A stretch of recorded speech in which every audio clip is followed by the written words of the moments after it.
ধর্ম, সেই ধর্মের অধঃপতন যখন হচ্ছে তখনই কিন্তু সেই সব সময়ে আসছেন ভগবান, সেটা গীতাই বলছেন। এই সময় কি পরিস্থিতি হয়েছিল? মহাভারতের যুদ্ধ হওয়ার সময়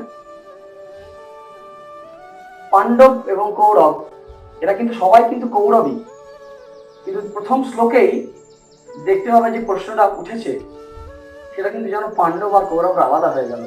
অর্থাৎ অ্যাকচুয়ালি ধার্তরাষ্ট্র এবং পাণ্ডব সবাই কৌরবই, কিন্তু পাণ্ডবদেরকে যেন আলাদা করে দেওয়া হচ্ছে পাণ্ডব শব্দের দ্বারা। ওরা কিন্তু কুরুবংশের। তাই যখন সঞ্জয়কে প্রশ্ন করছে ধৃতরাষ্ট্র, ধর্মক্ষেত্রে কুরুক্ষেত্রে সমবেত যুদ্ধোৎসব মামকা পাণ্ডবাশ্চ কিংবা পূর্বত সঞ্জয়, বলছি সঞ্জয় তুমি বলো, যুদ্ধ হয়ে গেছে কিছুদিন, যে আমার পুত্রেরা এবং পাণ্ডু পুত্রেরা মামকা পাণ্ডবাশ্চ কিংবা পূর্বত সঞ্জয়, ষষ্ঠ শ্লোক তোমাদের যতটা পারো লাগবে মনে। তো আমার ছেলেরা এবং পাণ্ডুর ছেলেরা কি করলো, তারপর সঞ্জয় বলতে শুরু করে। সে বর্ণনাগুলো আমরা ডিটেলসে যাচ্ছি না। সমবেত হয় যুদ্ধ, যুদ্ধ হওয়ার আগে সংকট বাজে, এগুলো সব বর্ণনা আছে, তোমরা গীতাই করবে। আমি যে জায়গাটা আলোচনা করতে চাই, আগের দিন কৃষ্ণ যেটা উল্লেখ করেছিলেন সেই জায়গা থেকে হঠাৎ যুদ্ধক্ষেত্রে মনে হলো অর্জুনের যে দেখি তো একটা যেন বীর দর্পে কে যুদ্ধ করে আমার সঙ্গে, দেখি কার আছে কর্মে আসা যুদ্ধ অস্মিন নানা সমুদ্রে, যে সেনার উভয়ের মধ্যে আতঙ্ক স্থাপ হয়ে যাচ্ছে, তো যে দুই সেনার মাঝে আমার রথ স্থাপনা করে আমি দেখতে চাই কাদের সঙ্গে যুদ্ধ করতে হবে। ধার্তরাষ্ট্রের সে দুর্বুদ্ধি যুদ্ধে প্রিয় চিকিৎসা, এই ধৃতরাষ্ট্রের পুত্র মানে দুর্বুদ্ধির সঙ্গে যুক্ত হয়ে কারা যুদ্ধ করতে এসে দেখতে চাইবে। খানিকটা বলতে পারে বেশ ডম্ফাই করা। শ্রীকৃষ্ণ নিয়ে গেলেন রথ। শ্রীকৃষ্ণ রথের সারথি, পরবর্তীকালে দেখবো তিনি জীবন রথেরও সারথি, এমনি রথের সারথি এবং জীবন রথের সারথি। সেই শ্রীকৃষ্ণ যখন নিয়ে গেলেন যে পশ্চাতান সমবেতান গুরু নীতি বলছেন, দেখো এই গুরুদেরকে দেখো, নিজেদেরকেও দেখো। দেখলেন, দেখে কি হলো, দৃষ্টি এবং সাজানন কৃষ্ণ ইহুৎসং সমবস্থিতম সিদন্তিম মগাত্রাণী মুখঞ্চ পরিশিষ্যতি দেবদস্য শরীরে মে রোমহর্ষ জায়তে গান্ডিবং সংসদে হস্তা তাচ্ছ বিপরীতাইয়াতে। এগুলো একটু একটু বই দেখে পড়লে ভালো হয় তোমাদের। পাঠান্তর থাকে, কোনো জায়গায় দৃষ্টি মান সাজানন আছে, কখনো দৃষ্টি মং আছে।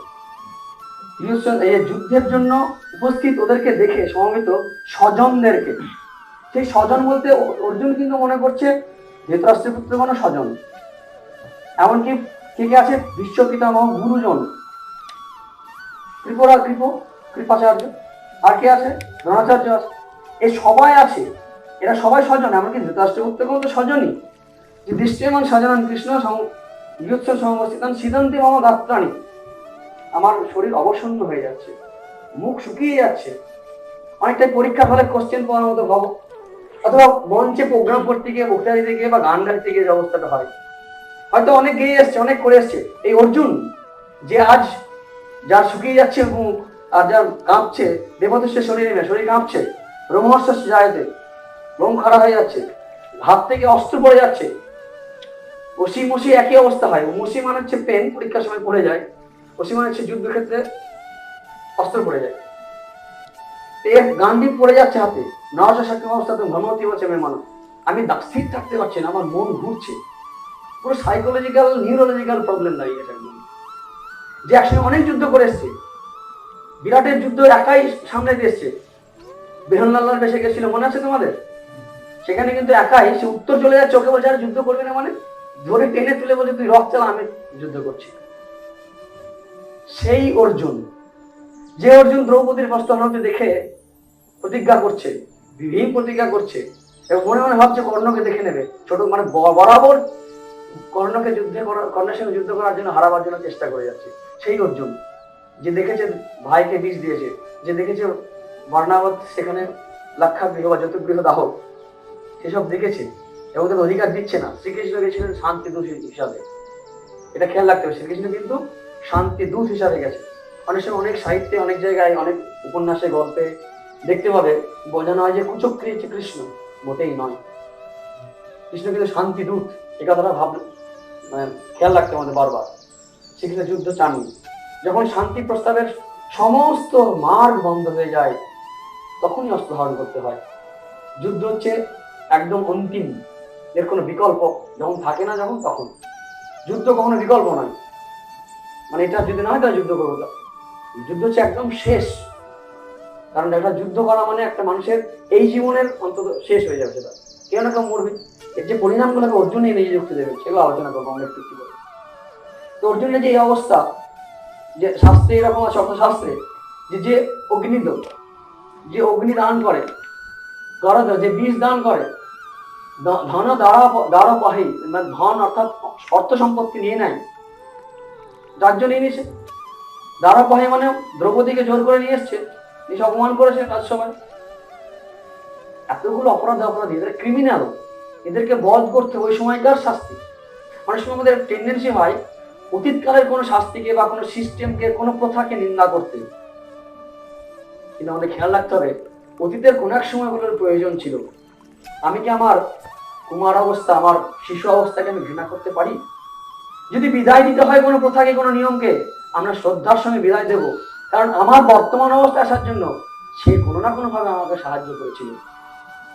তাই অতীতের কোনো কিছু নিন্দা বা কোনো খবর দেওয়ার বা খারাপ ছিল বলার আগে খেয়াল রাখতে হবে।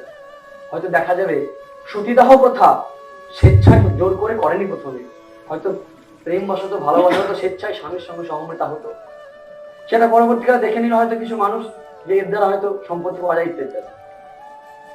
দেখা যায় বাল্য বিবাহের পিছনে হয়তো কোনো যুক্তি আছে, কোনো তাদের চরিত্র, জীবন, ধর্ম রক্ষার হয়তো কোনো ভাবনা আছে, হয়তো পরবর্তীকালে সেটা জোর জবরদস্তি হয়ে গেল। এরকম সমস্ত প্রথা সিস্টেমগুলো যদি দেখো, খেয়াল করবে কোনো কিছু না কোনো প্রয়োজনে তৈরি হয়েছে। হ্যাঁ, সময় হয়ে গেলে সেটা চেঞ্জ করার প্রয়োজন, না হলে হবে না। ছোট ছেলে যদি 20 বছর বয়সে করে থাকতে চায়, তাহলে তো ডাক্তার দেখাতে হবে, তাই না? অর্থাৎ জীবনের স্বাভাবিক বিকাশটাকে মেনে নিতে হবে। কিন্তু মেনে নেওয়ার সময় ছোটবেলাটাকে ঘৃণা করা বা দুচ্ছাই করার দরকার নেই, সেগুলো স্টেপ বাই স্টেপ আমাদের গ্রহণ করতে হবে। এখানে আমরা কি দেখছি যে অর্জুনের এই যে অবস্থাটা এসছে এখন, এই সময় যুদ্ধ করার কথা, সে একজন ক্ষত্রিয়, তার ধর্ম, যে সিচুয়েশন, যে পরিবেশে আছে, সে যে কাজগুলো করছে, তার যে পরিবেশই আমাদের কর্তব্য স্থির করে দেয়। সে ক্ষত্রিয়, গীতায় যদি বলেছে জন্ম অনুসারে নয়, গুণ কর্ম অনুসারে, গুণকর্ম বিভাগ আছে, চাতুর্বর্ণ মায়া সৃষ্টং গুণকর্ম বিভাগ আছে। পরবর্তীকালে সেগুলো হয়ে যায় কি না, অমুকের ছেলে অমুকই হবে, তমুকের ছেলে তমুকই হবে, এটা কিন্তু ছিল না।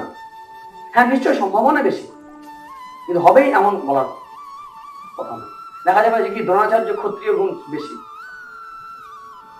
পরশুরামের ক্ষত্রিয় গুণ বেশি, আবার দেখা যাবে ক্ষত্রিয় ব্রাহ্মণ গুণ কারো বেশি, এরকম আছে।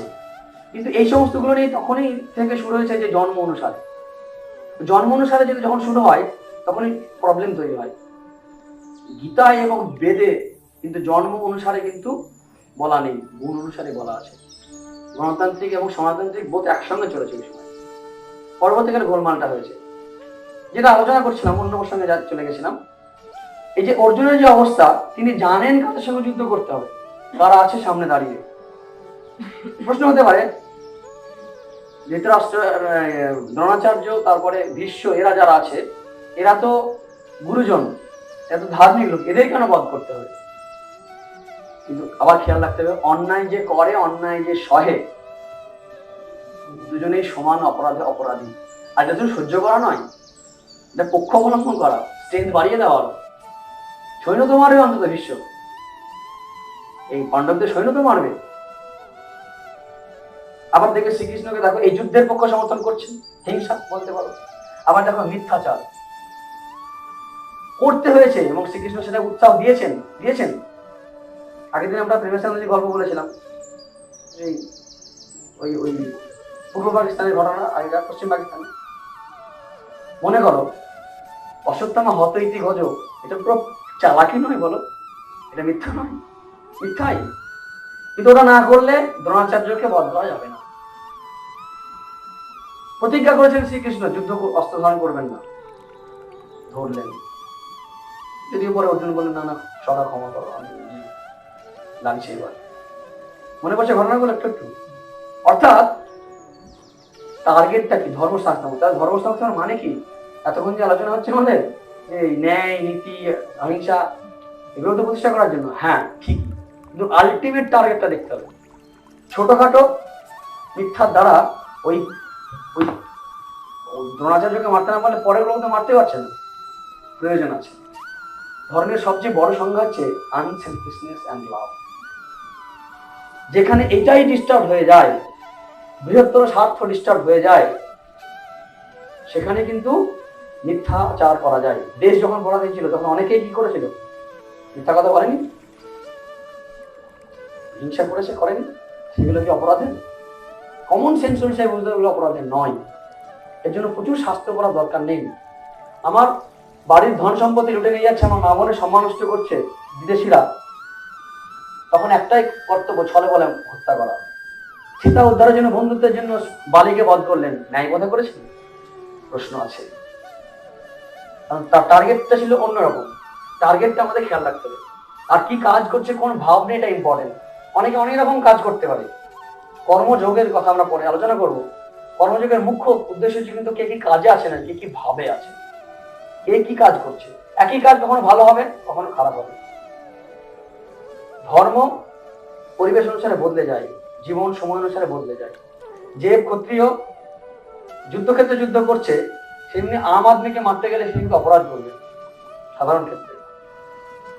কিন্তু অর্জুন এক্ষেত্রে হঠাৎ করে দেখা যাচ্ছে একটা সাইকোলজিক্যাল, নিউরোলজিক্যাল প্রবলেমে ভুগতে শুরু করেছে, দেখতে পাচ্ছি আমরা এখানে। তারপরে কি হয়, সাধারণত আমরা লজিক দিতে শুরু করি। যে তখন আমরা আমাদের নিজেদেরকে যুক্তি দিই সবসময়। প্রত্যেকের যুক্তি আছে। আর রামায়ণ, মহাভারত, পুরাণ ইত্যাদিতে এত যুক্তি আছে, রামকৃষ্ণ বিবেকানন্দ সাহিত্যে এত কিছু আছে, প্রত্যেকেই তার ফেভারে যুক্তি পাবে। যেমন কেউ সাধারণ মানুষ না করে বলতে পারে, এমনি অন্য প্রসঙ্গে আসছি, যে মা বলেছেন ঘুমিয়ে মা হবে, চলো ফিরে ঘুমাও, বিদ্যামণি ছেলে খুব খুশি হলো। ঠাকুর বলেছেন দিনের বেলায় বারুদ ধাসা খাবি, চলো র্যান্ডাম খাওয়া ভালো করে। স্বামীজি বলছেন 2 ঘন্টা বিশ্রাম, 2 ঘন্টা টিফিন আওয়াজ দিতে হবে, ঘুমো।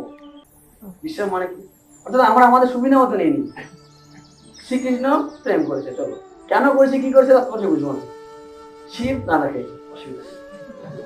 কালীর ভোগে মদ লাগে, অসুবিধা নেই। স্বামী বিবেকানন্দ স্মোক করছেন, অসুবিধা নেই। শ্রীরামকৃষ্ণ হুকো টানতেন, ওইগুলো নেব আমরা।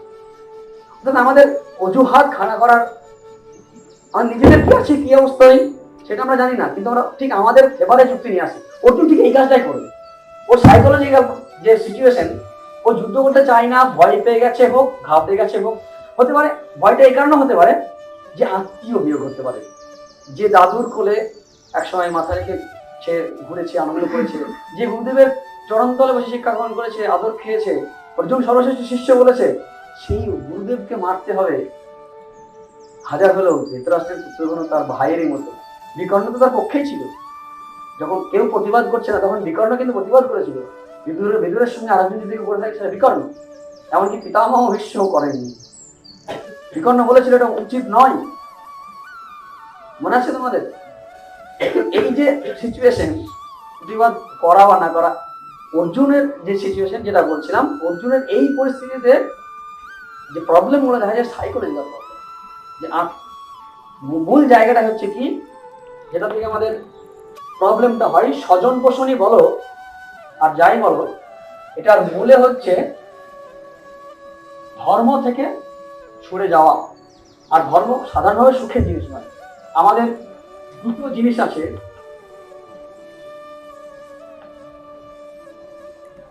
আমি দেশটা বলছি না, মানে রাগটা বোঝার চেষ্টা। এই রাগ বাংলার রাগ নয়, মানে ওয়েস্ট বেঙ্গল বলছি না, মানে বাংলা ভাষা।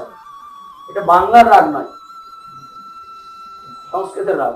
এই রাগ মানে হচ্ছে অ্যাটাচমেন্ট, আসক্তি।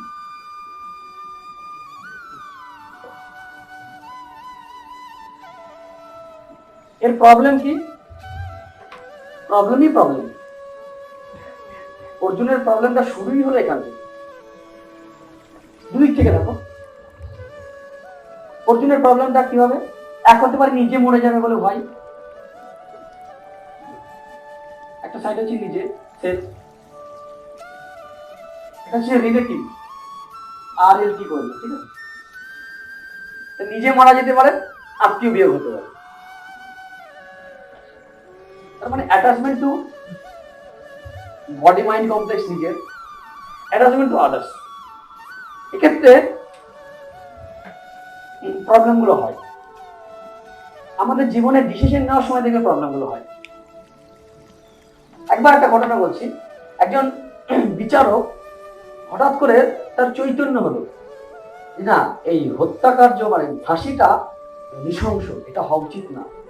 এতদিন তার মনে হয়নি যে একটা তার নিজের ছেলে সে অপরাধ করেছে, সিস্টেম যা দাঁড়িয়েছে ইত্যাদি ইত্যাদির পরে প্রমাণ লোপাট করে তাকে ফাঁসি দেওয়ার কথা, সব সেরকম ধারা এসে গেছে।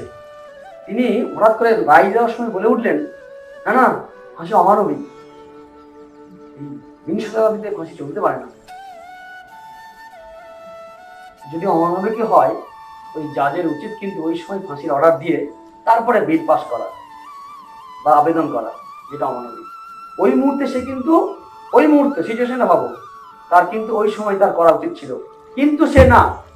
আজ ওই দৃষ্টি এবং সাজানাং কৃষ্ণ জিনিস সংস্থিতম সিদন্তিম আমাদের প্রাণী মুখান্তি বৈশিষ্ট্য, বুঝতে ব্যাপারটা? তার নিজের ছেলেকে দেখে কিন্তু আজ এটা ভাবছে, যদি ভুলও হয় পরবর্তীকালে। অর্থাৎ আসক্তি, রাগ, এর থেকে শোক তৈরি হয়েছে। রাগ থেকেই জন্ম হয় শোক। আর এগুলো একসঙ্গে মিলেমিশে একটা অদ্ভুত জিনিস তৈরি হয়, তার নাম মোহ।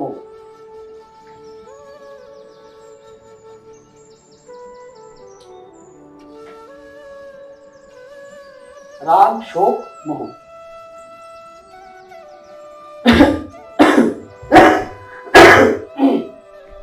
মোহ কি? মোহ কি? মোহ হচ্ছে সেই জিনিস যেটা বলতে, বিবেকটা কি বললে, বিবেকের জাস্ট অপোজিট হচ্ছে মোহ। বিবেক কি?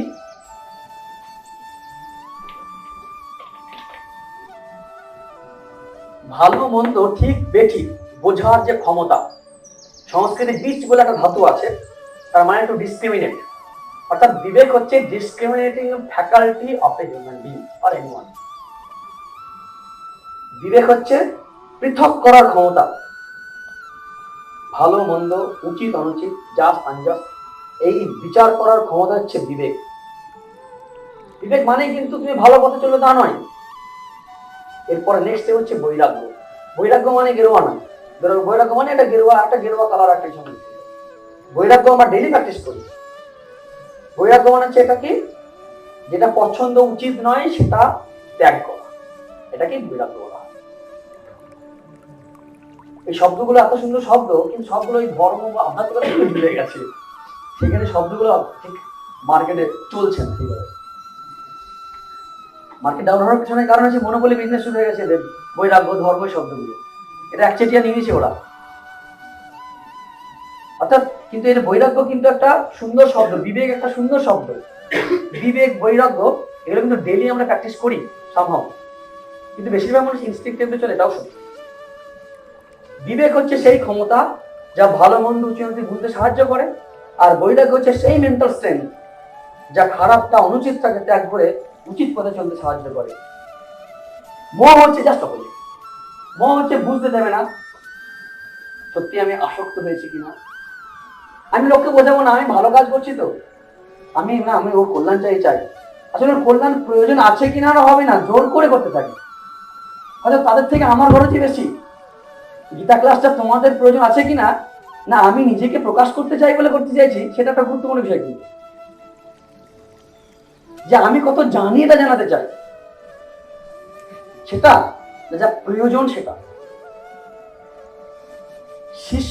শিষ্যের প্রয়োজন অনুসারে কিন্তু গুরু দেবে বা আচার্য, কিন্তু গুরু না বলি, গুরু আলাদা জিনিস, আচার্য আলাদা জিনিস। আচার্য শিষ্যের প্রয়োজন অনুসারে দেবে। তোমার কিছু আমার কিছু তোমায় কিছু দেবো বলে চাই যে আমার মন নাই বা তোমার থাকলো প্রয়োজন, এটা কিন্তু ঠিক ওই আচার্য শিষ্যের সম্পর্ক নয়। আমার ইচ্ছা হচ্ছে আমি জ্ঞান দিয়ে যাবো, এটা কিন্তু ঠিক আচার্যত্ব নয়। আচার্য সেরকমই দেবেন শিষ্য যেভাবে নিতে পারবেন, যতটুকু নিতে পারবেন, যদি প্রয়োজন থাকে। খেয়াল রাখতে হবে। এই রাগ আর আসক্তি সাধারণ উদাহরণ, বুঝতে পারলাম আমরা। আর এই যে জাজের উদাহরণ দিলাম, ওই জাজের উদাহরণের ক্ষেত্রে খেয়াল রাখবে, জাজ কিন্তু আসক্ত হয়ে পড়ছেন বলেই কিন্তু ওই হাত থেকে গান্ডিব নয়, কষি নয়, মশি খসে পড়ছে, পেন, আসক্ত। আমরা জীবনে অনেক সময় সিদ্ধান্ত নিতে পারি না। ওই যে বায়াসনেস কথাটা বলে না, এর উৎপত্তি কিন্তু এখান থেকেই প্রধানত। আমরা ঠিক করতে পারি না, ডিসিশন নিতে পারি না। ডিসিশনের সময় সংকট হয়, ধর্ম সংকট। ধর্মটাকে এবার বুঝতে পেরেছে কর্তব্য, মেনলি কর্তব্য সংকট তৈরি হয় আমাদের বিধান। এখন কি আমার উচিত ক্রিকেট দেখতে যাওয়া না গীতা ক্লাস? সংকট। আমি ভারতকে ভালোবাসি, ক্রিকেট ভালোবাসি, আমি ক্রিকেটার একজন হতে পারি। এই মুহূর্তে কি করা কথা? এই মুহূর্তে আমি কিন্তু প্রতি মুহূর্তে ডিসিশন নিই। এই যে শুনবে কি শুনবে না ডিসিশন নিচ্ছ, কিন্তু ডিসিশন নিচ্ছ না মানে মনকে সারেন্ডার করে দিয়েছো যে ঠিক আছে, একটা সিদ্ধান্ত নিয়ে নিয়েছো যে ঠিক আছে যেদিকে যাবে যাক। ডিসিশন নিচ্ছ মানে হচ্ছে তুমি যেখানে চাইছো সেখানে মনটাকে ফিক্স রাখছো। প্রতিটা মুহূর্তে আমরা ডিসিশন নিচ্ছি যে পাস হচ্ছে, এত কুইক হচ্ছে জিনিসটা আমরা বুঝতে পারছি না। প্রতিটা মুহূর্তে আমরা ডিসিশন নিচ্ছি। ইউনিক ক্যাপাসিটি মানুষের আছে আমাদের এই ডিসিশন নেওয়া। অর্জুন কিন্তু এই ক্ষেত্রে ডিসিশন নিতে পারছে না, সারেন্ডার করে ফেলেছে, মনটা দুর্বল হয়ে গেছে। এদেরকে দেখে রাগ আছে, আসক্তি আছে, এদেরকে মেরে আমি কি করে রাজ্য ভোগ করবো ইত্যাদি ইত্যাদি, পরে পরে বলবো।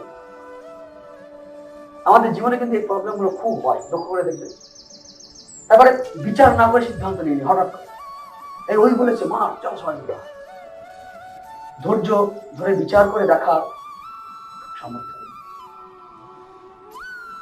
রাগ, শোক, মোহ, এই অবস্থায় অর্জুন কিছু জ্ঞানের কথা বলবে, কিন্তু কথাগুলো কিন্তু যুক্তিপূর্ণ।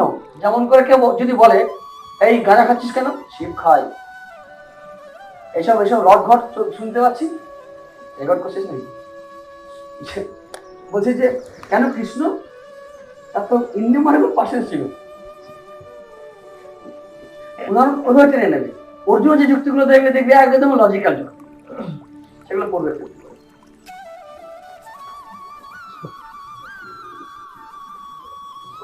স্পিডে হবো, বেশি দিন ক্লাস করা যাবে না।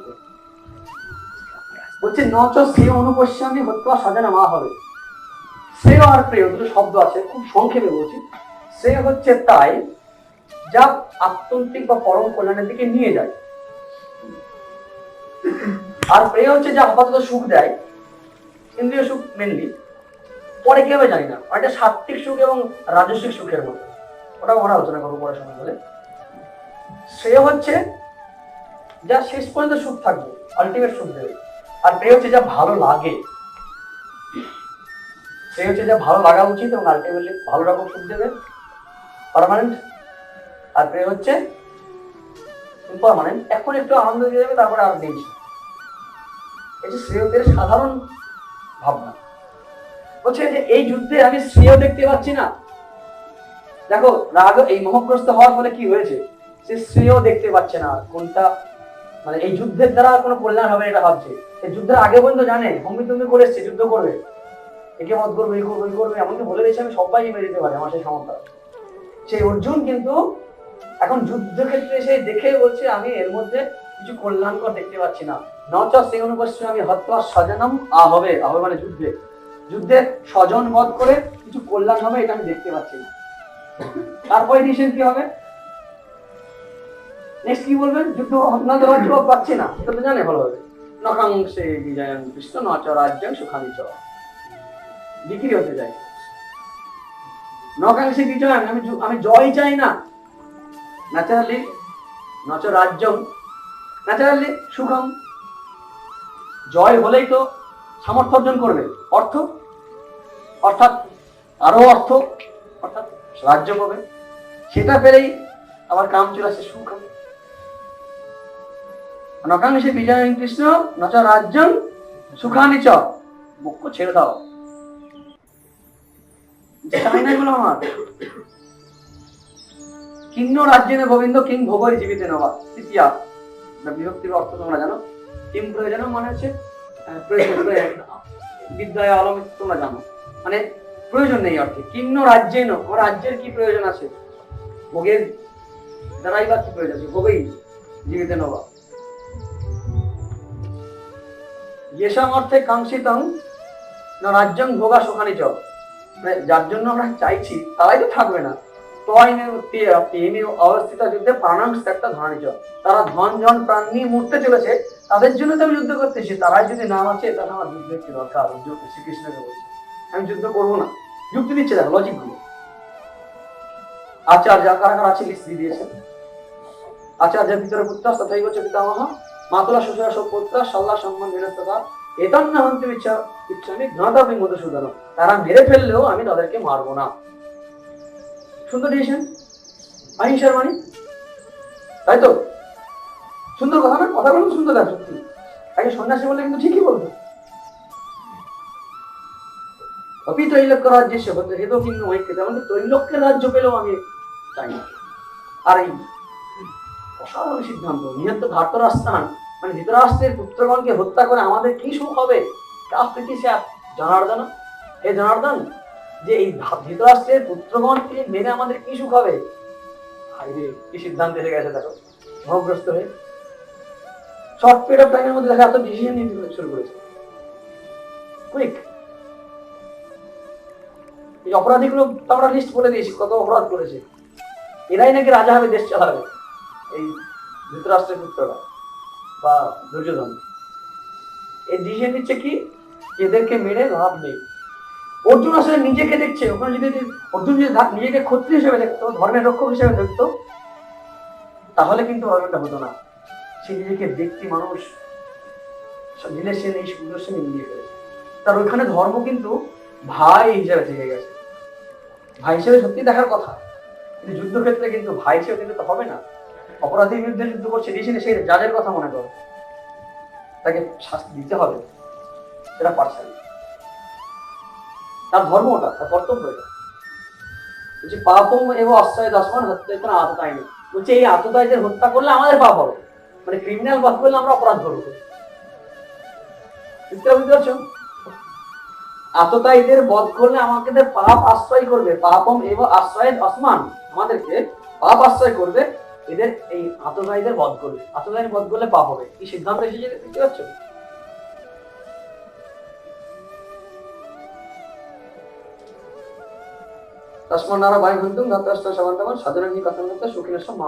এই নিজেদের বধ করে আমি কি করে সুখী হব?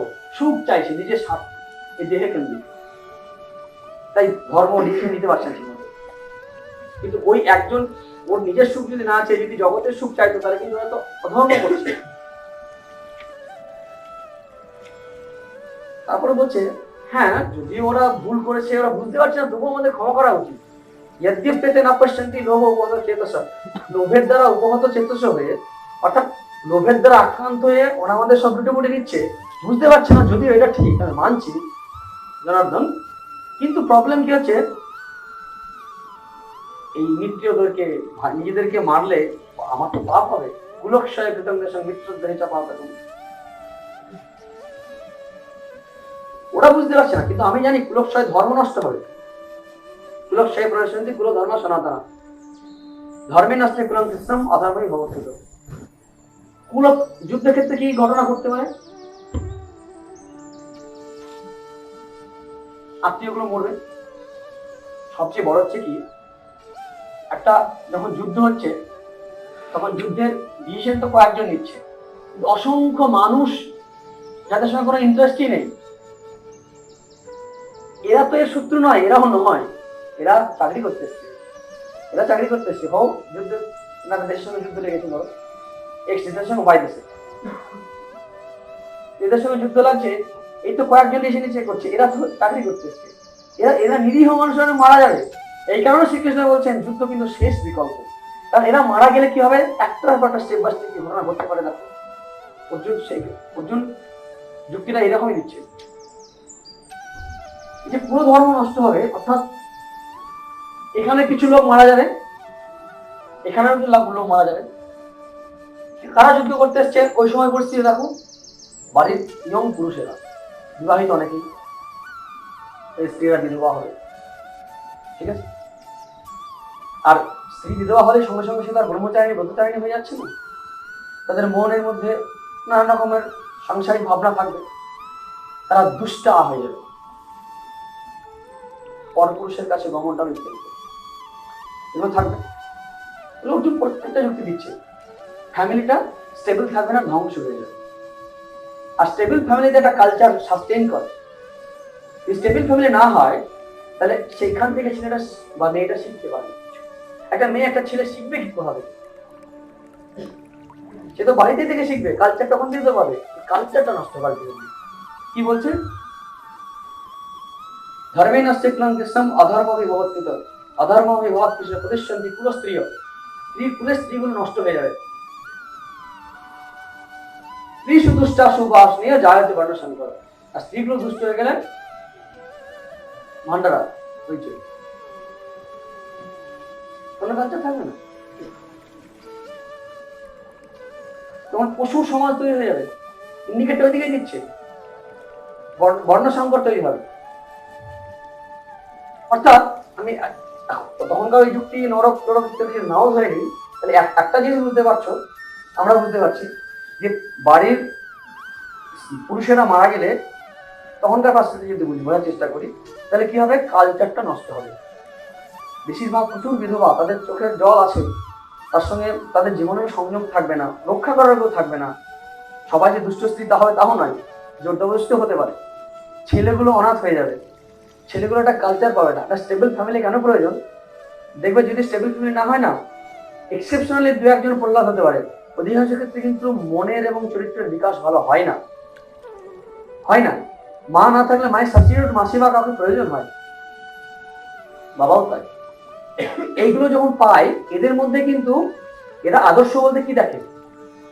জন্মানোর পর সাথে মাকে দেখে, বাবাকে দেখে, দেখে কিছু শেখে, কিছু রিচুয়াল শেখে, কিছু ডিসিপ্লিন, কিছু ভ্যালু শেখে, ধর্ম শেখে। সেটা দেখো অনেক দূরের কথা, এগুলো কিন্তু বাড়ি থেকে শিখে যায়। একজন প্রকৃত মানুষ, সে হিন্দু, মুসলমান, জৈন, খ্রিস্টান, সে ফ্যামিলির ট্র্যাডিশন কালচার বসে শেখে ওইভাবে।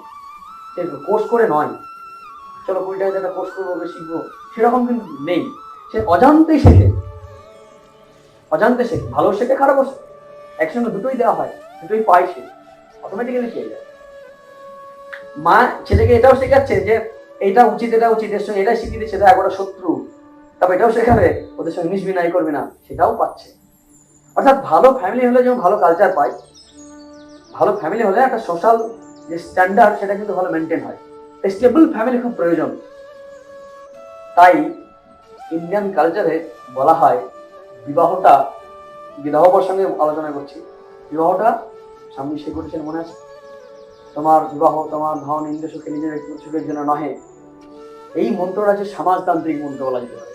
অর্থাৎ তোমার সুখ নয়, সমাজের সুখ।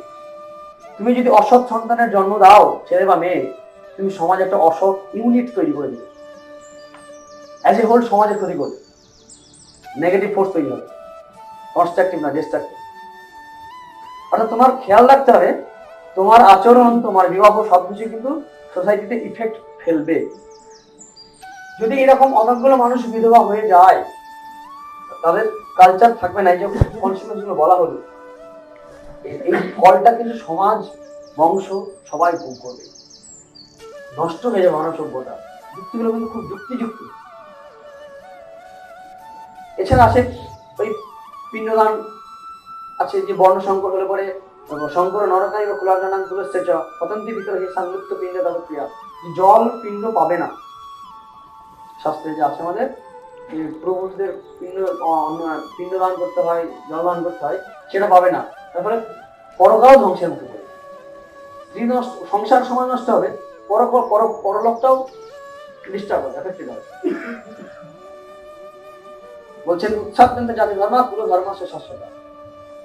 উচ্ছন্ন কোনো ধর্ম না, মনুষ্য নরকে নিয়তন বাস হওয়ার যে ধর্ম নষ্ট হয়ে গেলে, কালচার নষ্ট হয়ে গেলে পরে তো নরকে বাস করে।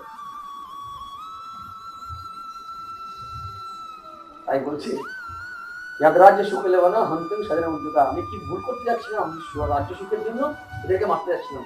ভাগ্যিস আমার এই জ্ঞানটা হয়েছে এই মুহূর্তে, ভাগ্যিস আমি বললাম যে আমাকে দেখাও এদিকে সেনার ভয়ের মধ্যে স্তরতাম স্থাপন নেওয়া ছিল, তাই আমার এই হঠাৎ করে এই চৈতন্যটা হলো, জ্ঞানটা হলো। অহবত কথাটা আছে, ভাগ্যিস বলবে না, ভাগ্যিস আমি এটা করিনি, বাহ বেঁচে গেছি। অহবত মহৎ পাপম করতেন ব্যবসিত হয় রাজ্য সুখ লেবেন হন্তিম স্বাধীন উদ্যোগা। অনুবাদ করেছে, হাই আমরা রাজ্য সুখ লোভে স্বজনগণকে বিনাশ করতে উদ্যত হইয়া মহাভাবে বলিত হইয়াছি। তারপরে লাস্ট সিদ্ধান্ত আসছে অর্জুনের, যদি মাম অপ্রতিকারণ না শস্ত্র শস্ত্র মাম ধাতরাষ্ট্রে হনু স্থানে প্রস্তানিক সীমতরণ ভাবে। যদি আমাদেরকে শস্ত্রহীন রেখেও শস্ত্রপাণি তারা অর্থাৎ অস্ত্র আছে, মানে অহিংসা নীতি আমরা আর ধরো কি ইংরেজরা ধরো তখনকার দিনে তারা আসছে আমাদের অহিংসা এই অনেকটা সুন্দরবনে গিয়ে ওই নামাবলী গায়ে যে হরিনাম করার মতো বাঘের সামনে বাইরে খুশি হবে তো, ওরা তো ওই ভাষা বোঝে, ওই ভাষাই বলতে হবে। শুনতে খুব ভালো লাগে, সত্যি ভালো লাগে, অনেকের প্রাণ কেঁদে উঠবে অহিংসা অহিংসা অহিংসা। কিন্তু যে নিজের সম্পত্তি রক্ষা করতে পারছে না, যে নিজের স্ত্রী নিজের স্বামীর যদি অন্যদিক থেকে ভাবি নিজের সন্তান ছেলে মেয়েদের মান সম্মান রক্ষা করতে পারে না, সে কিসের মানুষ, সে কিসের সংসারী, কিসের গৃহী?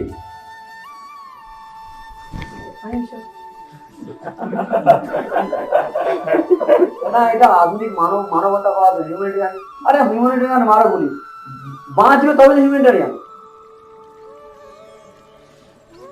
মাঝ আপনি কি হিংসা পক্ষতে? মোটেই না। কিন্তু যে আমার স্ত্রী পুত্রের ধ্বংস করে দিচ্ছে, আমার জমি জায়গায় লুটে পুটে দিচ্ছে, তারই শুধু অধিকার, আমার কোনো অধিকার নেই? আর আমি তো সন্ন্যাসী নই, আমি তো মোক্ষকামী নই, আমি সুখ চাই। আমি তো অধর্ম করতে যাচ্ছি না, তো আমি তো ট্যাক্স ফাঁকি দিয়ে সঞ্চয় করিনি, আমি অন্যের কাউকে নিয়ে টানাটানি করতে সংসার করিনি, আমি সমাজ শিক্ষিত পথে এসেছি, আমার অধিকার আছে।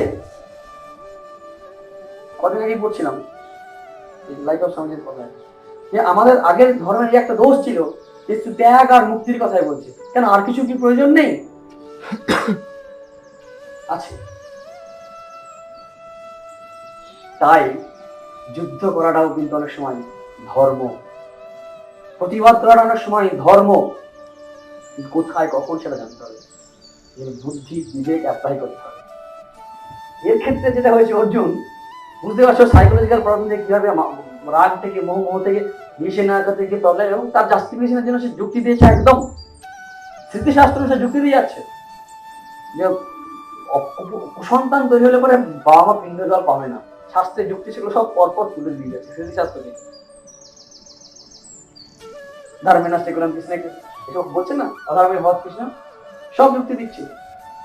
এবং লাস্ট পর্যন্ত কি বলছে, যে আমরা খালি হাতে থাকবো, ওরা যদি আমাদেরকে অস্ত্র নিয়ে মারে তবু আমাদের ক্ষমা করা উচিত, সেমন তারা ভাবে।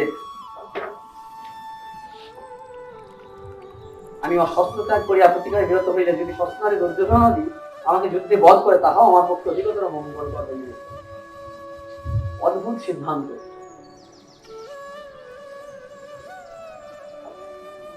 তারপর কি করলো, সঞ্জয় বলে দিয়েছে, এটা বলে এবং মুক্তা অর্জুন সংখ্যে মানে যুদ্ধক্ষেত্রে রথে বসে হিসাব বসে বললো, বিশেষ শশাঙ্গ চাপং, শশাঙ্গ মানে স্বরযুক্ত ধনুক, যে সবচেয়ে আমার ধনুক, তারপরে ধনুকের যে ফলা টলা যা ছিল সব ত্যাগ করে শোক ও সংবিঘ্ন মানুষ। সঞ্জয় ঠিক ঠিক স্ট্যাটাসটা বলে দিল যে ও ব্যাটার লজিক নয়, শোকে ডুবে গেছে, একদম আসক্তি আছে, শোকগ্রস্ত হয়েছে, বসে পড়েছে। দ্বিতীয় অধ্যায় ওটাই কৃপা চলছে। তখন শ্রীকৃষ্ণ এই চোখে কাঁদা কাঁদা ভাব নিয়ে যে বসে আছে, এইটা দেখে একটা প্রথমে একটা ধাক্কা দিল, এই কি হয়েছে, সকালবেলা পেয়ে তোলার জন্য ঘন্টা বাজিল, কিরকম বাজালো, কুতস্থা কাস্মলমিদম বিষ্ণুয়ে সমুপস্থিতম অনাজুষ্টম অসর্গমকীর্তিতর মধ্যে, যে কোথা থেকে তোমার মধ্যে এইগুলো এলো, এই মোহ, কাস্মল মানে বিষমে সমুপস্থিতম, এর চেয়ে বিষম সিচুয়েশন হতে পারে? একটা শান্ত পরিবেশকে সম পরিবেশ বলা হয়, বিষম মানে যুদ্ধ হবে একটু পরে, আর প্রয়োজন আছে এটা, এই সময় তোমার মধ্যে মোহটা এলো কোথা থেকে? কুতস্থা মানে কোথা হতে, কুতঃ তার মানে তোমাকে আশ্রয় করলো বা পেলো বা এলে, কুতস্থা কাস্মলমিদম বিষমে সমুপস্থিতম অনার্যজুষ্টম অসর্গমকীর্তিতর। তিনটে কথা বলেছেন লাস্টের দিকে। অনার্যজুষ্টম, অনার্যজুষ্টম মানে যে আনকালচার, খুব ভালো কথা বলছে না শ্রীকৃষ্ণ, এরকম বলছে অসভ্য, আনকালচার। এটা এখনকার দিনে গালাগালি মনে হয় না, কারণ গালাগালি স্ট্যান্ডার্ডটা এখন অনেক নেমে গেছে। অনার্যটা গালাগালি কিন্তু অনার্যটা গালাগালি এখন, মানে গালাগালিটা মানে অনার্য এখন খুব ভদ্র শব্দ হয়ে গেছে। অনার্য আরো যা সমস্ত যা শব্দ সেগুলো ব্যবহার এত হচ্ছে, মানে গালাগালি তার মহিমা হারিয়ে গেছে। অনার্য সিস্টেম মানে অনার্যের দ্বারা সেবিত হয়, মানে আনকালচার লোকেরা যা করে তুমি তাই করছো এই মুহূর্তে। অস্বর্গম, অস্বর্গম জফল আছে, ইয়াফলা সংস্কৃত বলে, অর্থাৎ স্বর্গ প্রদান করবে না। কিন্তু এই করে স্বর্গে যাবে, স্বর্গও হবে না। অকীর্তিকর অর্জুনা, তোমার যশও থাকবে না। তুমি যে ডম্ফাই করে বেড়াতে সর্বশেষ ধনুদের অর্জুন, অর্জুন ঢুকছে, মানে সবাই কাঁপছে যেন ভয়, সমীহ করে চলছে, তোমার এই হিরোগিরি নেতাগিরি বন্ধ হয়ে যাবে, তোমার কীর্তি থাকবে না। অনার্যষ্টম অসর্গম অকীর্তিকর অর্জুনা। ব্যাপারটা বোঝা গেছে তো? প্রথম ধাক্কা দিচ্ছে, আর একটা শ্লোকে বলে ধাক্কাটা দেবেন, তো হঠাৎ করে হ্যাঁ ও 5টা 20 বেজে গেছে, না না শুই বলে ভাবে না, আরো 2 মিনিট শুই, ধুতি পরে শুয়েছি 10 মিনিট, সেরকম। কি বলছে এগুলো নিয়ে কিন্তু জাস্ট মজা করার জন্য বলছি। ক্লাইবং মাসমাগম পাত, এখানে বলছে তুমি ক্লীবতাকে আশ্রয় করো না, নপুংসকতা, অর্থাৎ ওই নির্বীর্যতা, এখানে সেন্সটা বুঝতে হবে। এখন আমি এটা বলে দেখি, অনেক সময় বলতে গিয়ে পাবলিকলি বলতে গেলে কি বলতে পারে না, তাহলে কি আমাদের এদের বিরুদ্ধে বলছে, আদার জেন্ডারের বিরুদ্ধে বলছে? তা নয়, ওই ইন্ডিকেশনটা বুঝতে হবে, মানে তেজহীন, বীর্যহীন, শৌর্যহীন, এই সেন্সে বলা হচ্ছে এখানে। ক্লাইবং মাসমাগম পাত না, এই তার তৈব বলতে it does not defeat you. এটা কত বড় কথা যে তোমার একটা শোভা পায় না। স্মরণ করেছি তুমি কে, তুমি অর্জুন, তোমার কি কালচার, তোমার কি স্ট্যাটাস, স্মরণ করো। স্বামীজি এই শ্লোকটা আলোচনা করতে গিয়ে বলছেন, এই একটা শ্লোক পড়লে গীতার ফল পাওয়া যায়। তারপর কি বলছেন স্বামীজি? বলছেন যদি কারো পাস্ট হিস্ট্রিটা খুব উজ্জ্বল থাকে, গৌরবময় থাকে, সে যদি স্মরণ করে তাহলে কিন্তু আবার জেগে উঠবে। তাই স্মরণ করেছে, it does not defeat you, তোমার তো সব হয় না। 2003 সালে আগুনে বোলিং করেছিল কে? 3 জন। অস্ট্রেলিয়া যে জিতলো, 125 রানে হেরেছিল ভারত ইন্ডিয়া, আমি তখন বলবো লিখেছিলাম। সেখানে কি বলছে, সেই 3 জনে কি বলছে, 3 জনে কি করেছে, ওই ম্যাকগ্রা, ব্রেটলি আর সেনওয়ান, হ্যাঁ গিলেস্পি, এরা এত সুন্দর বোলিং করেছে, বিভিন্ন পরিস্থিতি থেকে ম্যাচ বের করে নিয়েছে, একটা হয়নি। সেই ব্রেটলি যখন ফর্ম চলে যায়, অফ ফর্মে থাকে, তখন ব্রেটলিকে উৎসাহিত করছে রিকি পন্টিং, বলছে 2013 ওই বোলিং গুলো স্মরণ করো। It does not defeat you, না এটা তো ইউবর্তন ক্লাইবং মাসমাগম পাত না, এটা তো ইউবর্তন শুদ্রাং হৃদয় ধরে বললাম, যারা এই ক্ষুদ্র দুর্বলতা ত্যাগ করে একটু উৎকৃষ্ট পরান্ত উঠলো, চোখ মুখে জল দিল, জলটা দিয়ে বলছে আমি কেমন করে, এবার স্পেসিফিক্যালি বলছে, ধৃতরাষ্ট্র শুধু নয়, কেমন করে ভীষ্ম পিতামহের সঙ্গে দ্রোণের সঙ্গে যুদ্ধ করবো বান দিয়ে। কথাং বিশ্বমহাংসাকে দ্রোণঞ্চ মধুসূদন ইসুভি পুজিয়ার স্বামী পূজার হোক পরিশুদ্ধ, এরা আমার পূজার যোগ্য। যাদেরকে পূজা করার কথা ফুল দিয়ে, তাদেরকে কাঁটা দিয়ে বিধব কি করে, অর্থাৎ আমি তীর চালাবো কি করে, ইসুভি বিশ্ব কথাং হাও, কিভাবে? গুরুজন, এবার অর্জুন পরিষ্কার বলে দিল ভিখারি হবে। গুরু না হত্যা, মানে গুরুজনদের হত্যা না করে মহান মহান যে গুরুজন আছে, শ্রেয় মানে কোনটা শ্রেয়? ভিক্ষা করে খা, ভক্ষ্যম অপি, ভক্ষ্যম মানে ভিক্ষার দ্বারা যেমন ধরো, ভক্ষ্যম ভিক্ষা করেও, ভক্ষ্যম অপি ইহ মানে এই জগতে মঙ্গলকার শ্রেয় ইহলোকে। কারণ ওদেরকে বধ করে যেগুলো খাবো, আমি শ্লোকটা বলছি না, সেটা তো তাদেরই যেন রক্তে মাখা, কি করে খাবো আমি? নাটক হলে দেখাতে পারা যায়, যে ওদের রক্তে লাইট দেবে রক্তে, ওই ওদের রক্তে মাখা অন্ন আমি কি করে খাবো? গুঞ্জিও ভোগান রুধিরা প্রদিগ্ধান, রুধির মানে রক্ত, রক্ত মেশা খাবার আমি কি করে খাবো? কিন্তু ওই যে একটা ধাক্কা খেয়েছে না, ঠিক মনে মনে সন্দেহ হচ্ছে, আমি কি ঠিক করছি না? শ্রীকৃষ্ণ তাহলে এরকম বলছে কেন যে আমি ঠিক বুঝতে পারছি না কোনটা ঠিক কোনটা শ্রেষ্ঠ। মানে আমরা জয়ী হলে ঠিক হবে না ওরা জয়ী হলে ঠিক হবে? মানে নিশ্চিত নয় যুদ্ধে কেউ জয়ী হবে। ইয়ানে হত্যা না জিজিবিষাম, যাদেরকে হত্যা না করতে চায় না সেই তারাই এই অবস্থিত প্রভৃতি ধর্তরাষ্ট্র। এই যুদ্ধের জন্য সবাই যারা আছে তারা ঠিক কনফিউশন পড়ে গেছে যে কোনটা উচিত কোনটা অনুচিত।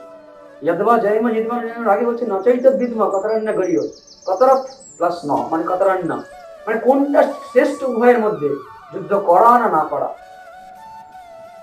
জয়ী হব না পরাজিত হব, কোনটা ঠিক বুঝতে পারছে না। কিন্তু মন বলছে রাগবশত কি বলছে যে যাদেরকে মেরে বেঁচে থাকতে চাই না তারা আমার সামনে আছে। এই মানবিকতার দায়ে ফাঁসিটা উঠে যাওয়া উচিত না অনুচিত সেটা তো একটা যুক্তি দিয়েই বলছে হ্যাঁ বুঝতে পারছি না আজকের এই ডিসিশন ল তো পাস হয়নি, তখন অত পাস হয়নি, ফাঁসি তো রদ হয়নি, তখনই জাজ ভাবছে যে আমার এই ছেলেটাকে ফাঁসি দেব কি দেব না।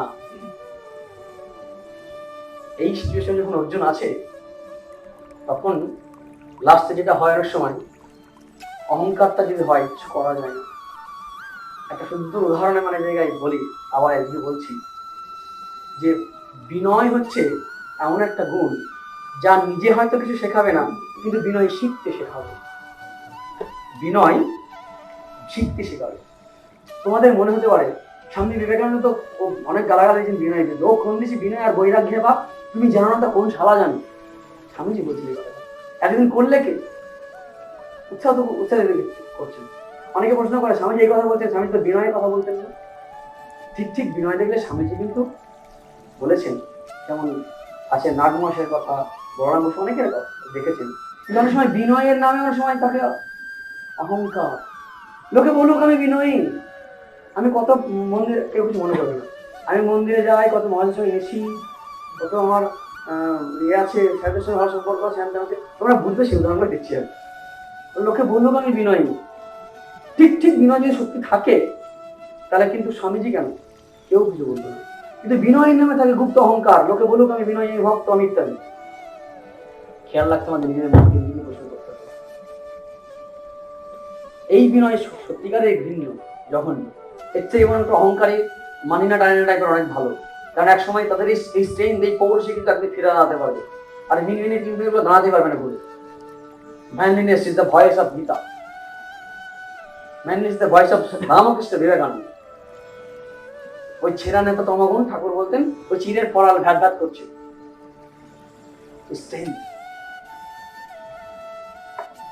কিন্তু এর সঙ্গে বিনয়ের সমন্বয় করা যায়। আমি গভর্নমেন্ট আলোচনা করছি আমি যাচ্ছি না, সেই বিনয়টা কি, বিনয় তোমাকে যোগ্য করে তুলবে কোনো কিছু শেখার জন্য। যেটা বলি আমি এভাবে তো কিছু তুলতে পারি, এভাবে পারো তুলতে, কিছু খাবার তুলতে পারো এভাবে, চামচের উল্টো বসে তোলা যাবে এভাবে তুলতে, অর্থাৎ রিসিভার রেডি থাকতে হবে, জায়গা চাই। প্রথমত যে শুনতেই চায় না সে আর ভালো মন্দ বলবে কি করে। অনেকে বিজ্ঞান বা ধর্ম ইত্যাদি নিয়ে অনেকে বলে, অনেক থেকে আরে বিজ্ঞানীরা সব অহংকারী, এসব যা করছে পুরোপুরি আবিষ্কার করে ওদের কথা শুনতে চায় না। আবার ঠিক তেমনি বিজ্ঞানীরা চর্চা করে, তারাও কেউ কেউ বিজ্ঞান নিজেরা নয় ওদের ফলোয়াররা, ওই কালটিভেশন সায়েন্সের প্রতিষ্ঠাতা কি নাম ডাক্তার মহেন্দ্র সরকার, তো উনি একটা জায়গায় ঠাকুরের সঙ্গে কথোপকথন আজকে বলাচ্ছিল, বলছে যে এই মেরিনন্দন তারপরে শ্রীকৃষ্ণনন্দন, শ্রীকৃষ্ণ যশোদানন্দন, এই নন্দনের দেশটাই জগৎটাকে শচীনন্দন, এরাই জগৎটাকে উৎসঙ্গে দিয়েছে, যত নন্দনের দলে গোলমাল পাঠিয়েছে। ঠাকুর বলছেন হ্যাঁ, তারপর বলেন তবে ওরা নয় ওদের ফলোয়াররা, ওরাই ওটাকে নিয়ে হয়ে পড়েছে।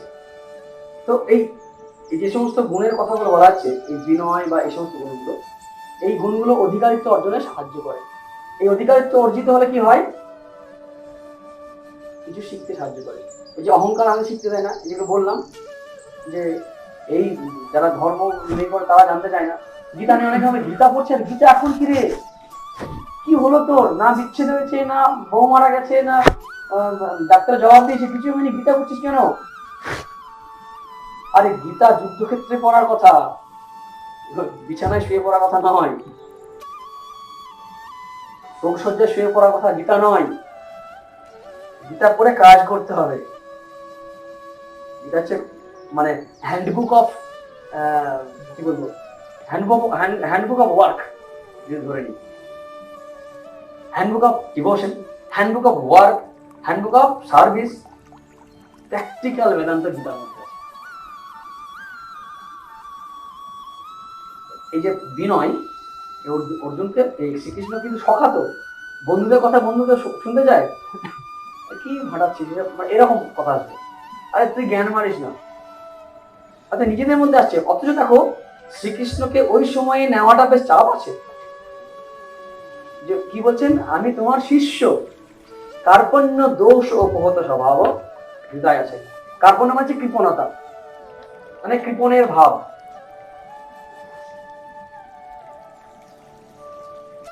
আমরা বোর্ড ঠিক করলে বলবো, বেশি সময় ব্রেন নিতে পারে না। কার্পণ্য হচ্ছে কৃপণের ভাব। কৃপণ কি করে, তাদের হৃদয় বড় নয়, কি বলছে ওই ক্ষুদ্র ভাব, বলছে ওই ক্ষুদ্র ভাব আমার মধ্যে এসে গেছে, আমি ভালো আদর্শগুলো আমার ভিতরে ঢুকছে না। কার্পণ্য রূপ দোষে আমার হৃদয়ে অভিভূত, কার্পণ্য দোষ উপহত চেতনা পৃচ্ছনিতাম, সেই ব্যক্তি যে আমি মানে ফার্স্টেশনে ভুগছি, কর্তব্য নির্ণয় করতে পারছি না, সেই আমি তোমার শরণাগত হচ্ছি। কার্পণ্য দোষ উপহত হওয়া পৃচ্ছামি তাং, মানে আমি তোমাকে জিজ্ঞাসা করছি। শ্রীকৃষ্ণকে বলছে ধর্ম সম্মূঢ় চেতা, ধর্ম মানে আমরা এতক্ষণ জেনে গেছি ইন্ট্রোডাকশন ক্লাস। আমি উচিত অনুচিত কর্তব্য অকর্তব্য বিষয়ে আমি ঠিক অজ্ঞানী, ধর্ম বিষয়ে আমি মূঢ়, শুধু মূঢ় নয় সম্যগ্রূপে মূঢ়, ঠিক বুঝতেই পারছি। আচ্ছা মোহ আর সম্মোহ, মোহ মানে হচ্ছে বিবেকের উল্টোটা, সেটা আবার বিশেষ রূপে সম্যক রূপে সম্মূঢ়, ওটা ধর্ম অনুসারে সম্মূঢ় হচ্ছে সম্মোহ নামে। ধর্ম সম্মূঢ় চেতা, অর্থাৎ ধর্ম বিষয়ে কর্তব্য বিষয়ে আমি সম্মোহগ্রস্ত হয়ে পড়েছি। সেই অর্জুন আমি তোমাকে বলছি, জিজ্ঞাসা করছি, কার্পণ্য দোষগত সহ বিচ্ছমি তাম ধর্ম সম্মূঢ় চেতা ইহাত শ্রেয়, জিজ্ঞাসা করছি যেটা আমার পক্ষে শ্রেয়, মনে হচ্ছে শ্রেয় বলেছি, সেটা আমাকে বলুন। ইয়াত শ্রেয় স্যাত নিশ্চিতাং গৃহীতন্মে, যেটা শ্রেষ্ঠ, যেটা শ্রেয় আমার পক্ষে কল্যাণকর, আমার পক্ষে কল্যাণকর, যেটা মেয়ে আমার পক্ষে যেটা কল্যাণকর, আমাকে সন্ন্যাস দিতে বলো না এখন, সেটাও বলছেন, আমাকে গৃহে রাখতে হবে তাও বলো না, আমার পক্ষে যেটা কল্যাণকর মেয়ে।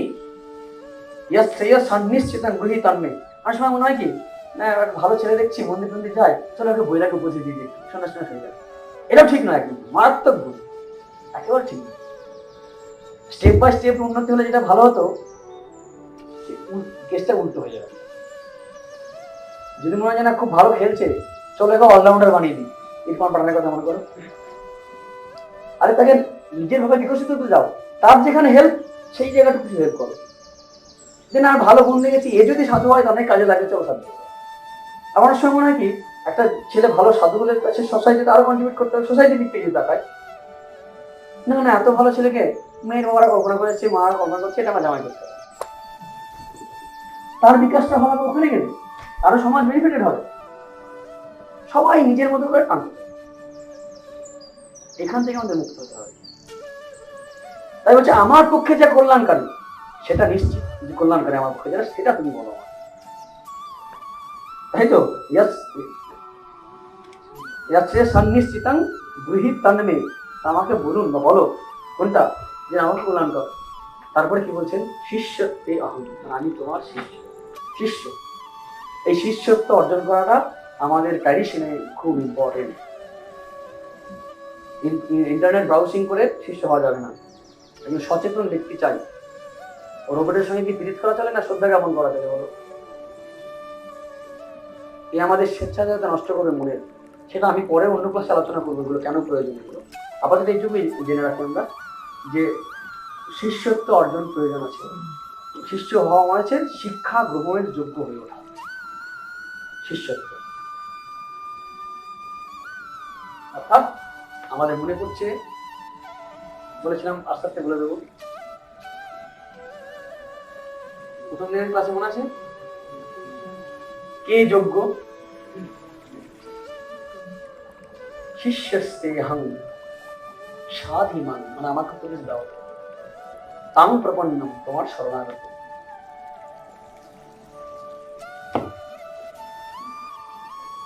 কি উপদেশ দেবে, কি কাজে লাগবে?